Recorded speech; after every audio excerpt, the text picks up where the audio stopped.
growing, and the more it is getting bigger, the baby is also sucking more, and the whole hormonal system responds to that, to the multiple births.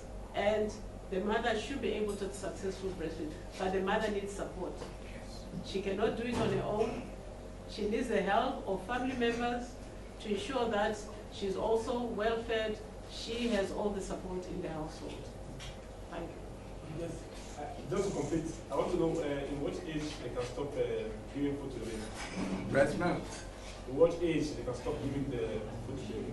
Breast milk. Stop. Giving what? Breast. 2 years. Yeah, the message is exclusive breastfeeding 6 months. 6 months. Yes, exclusive breastfeeding. Nothing, no water, nothing, just breast milk only for 6 months. After 6 months, you now continue breastfeeding, but now you give the baby other foods to now augment, because the breast milk alone now is not enough. It must have other foods plus breast milk. And the mother should continue breastfeeding, they say, up to 2 years or beyond. This is the message. Even Cameroon is pushing that message, but we have to support our mothers to ensure that they can fulfill the longest period that they can manage with their baby. So after 2 years, it's up to the mother and the baby and the family what they want to do. But that is the message. Okay, Jato, to add something to what Madam said, those of us who have the experience of having sets of twins, it is no problem. That one single set of twins twice. I have to. The first sets of twins, they fed exclusively for 7 months. Incidentally, my wife was with my mother, who could not accept that there are supplements. So imagine 2 hectic boys, and just like Madam was saying, immediately empties it, it comes with a demand. So it's no problem in that. Now, I want to ask this question before we wrap up. What if, by a dint of political wisdom, Cameroon government decides to appoint a national coordinator, like we were all discussing, and that if a national coordinator is appointed, the person of, I don't want to call it name here, what advice will you be able to give to that national coordinator, Madam, as a strategy to put in place to reduce that fear of breastfeeding the baby? That is the fear from our young girls. So it's rather augmenting the percentage, maybe to 100%. That is all girls who have to give birth. Or 95. Okay, we were assessing the implementation of the global strategy for infant and young child feeding. This global strategy has 10 program areas. And the assessment we did today was to, in the last three days, was to see where we are at. And we discovered that in one of those indicators which we are assessing, the country does not have an infant and young child feeding policy. It does not have a breastfeeding coordinator or an infant and young child feeding coordinator.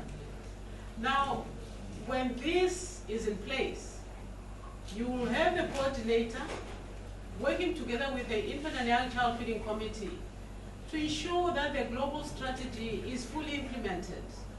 When it is fully implemented, it will raise our rates of exclusive breastfeeding. It will ensure that the use of infant formula is decreased.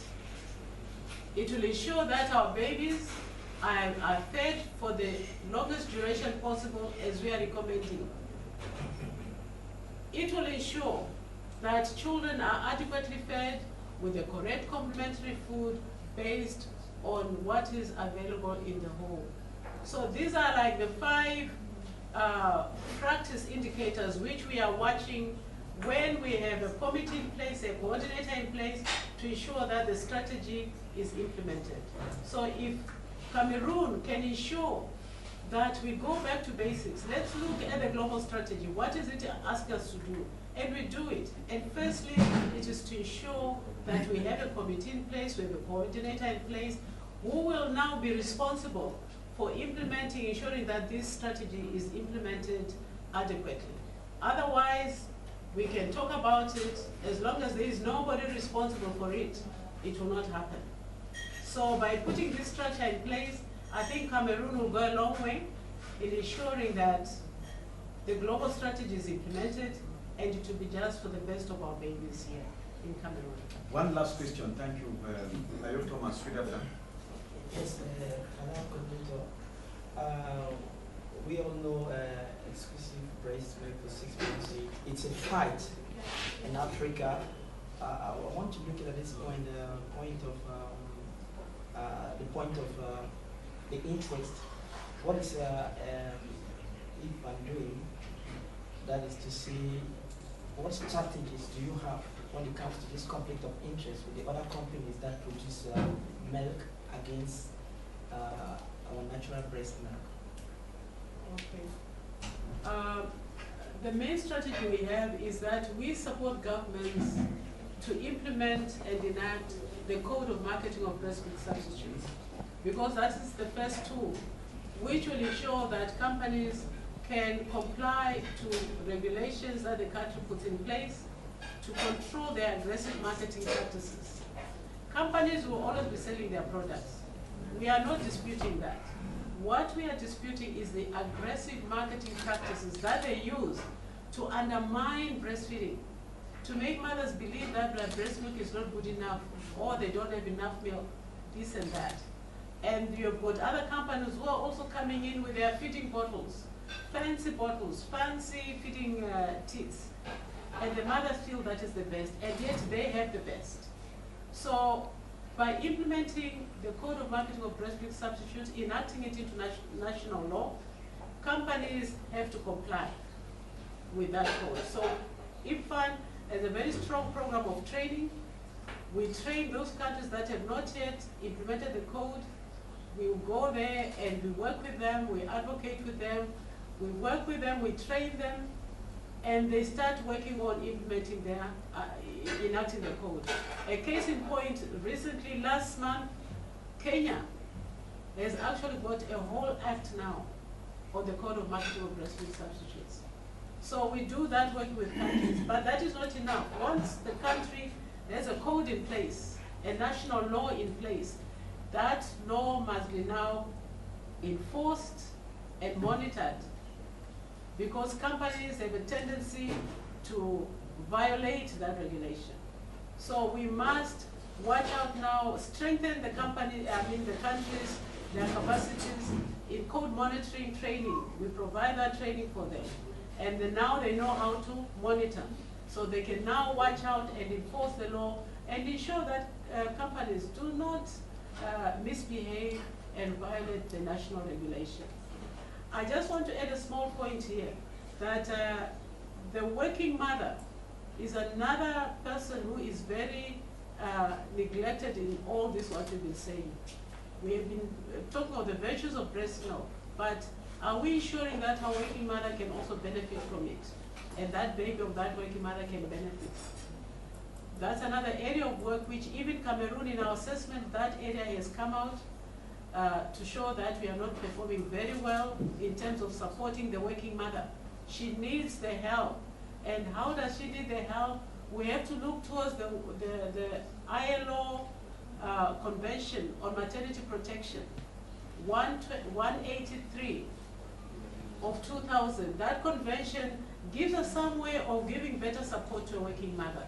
So I would urge also Cameroon to look at implementing more areas of this convention to ensure that the working mother is fully protected, so she can also benefit from these 6 months of exclusive breastfeeding we are talking about.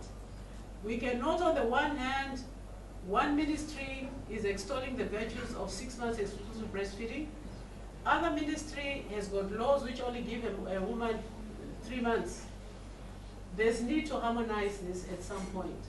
So I would urge that we all talk together as sectors about how to support a working mother to also benefit from 6 months of exclusive breastfeeding. Thank you. Well, thank you very much. Thank you very much, Madam, the coordinator. Thank you, CRTV. Thank you, Health Watch. Thank you, CRTV Health Program. Thank you, Canada International. Thank you, le Messager Mutation le Jour, Cameroon Tribune, and TBS Africa 24, Cameroon 24, sorry, Cameroon 24, and of course LTN. You forgot me. Oh, Lamity.